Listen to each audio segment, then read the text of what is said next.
Our next speaker is my colleague Tim Graham, who is the OEP's Head of Natural Science and Analysis, and he will cover another really important topic for us, which is how we will set about to work with others, which the OEP obviously sees as absolutely key to us being effective and efficient in our work. So I'll hand over to Tim.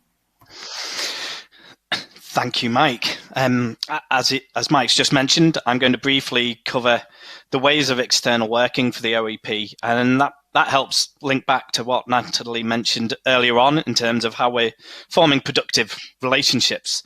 Many of you in your organisations will already be a part of this important factor for the OEP. We don't exist in some sort of vacuum, so working with others is an important part of our success in the future. So external relationships will be founded on understanding, trust, and respect. These will be critical to the OEP's success, and hopefully you can all see how relevant that is. We will need to cooperate, communicate, and collaborate with a wide range of other public authorities and other organisations.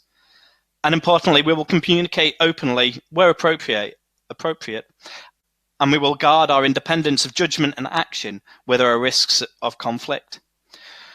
And it's not just, I suppose, in some ways that the informal relationships, there's also formal elements to this. There's a need also just to highlight a relevant power within the Act as well.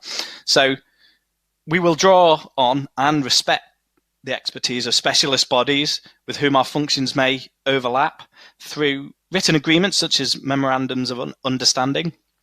And obviously that's going to be important how we work with a number of bodies. But one of the important things to bring your attention to is the duty of cooperation. Public authorities must cooperate with us and provide us with assistance as we fulfill our role to protect and improve the environment. The key thing here is that the expectation is underpinned by law, and the Environment Act creates this duty on public authorities to cooperate with us and give us any reasonable assistance that we request. So there's an important, if short, area for you to actually give your feedback in the consultation on this. It's going to be an important foundation to our success in the future.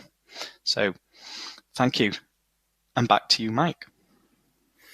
Thank you ever so much, Tim, for that.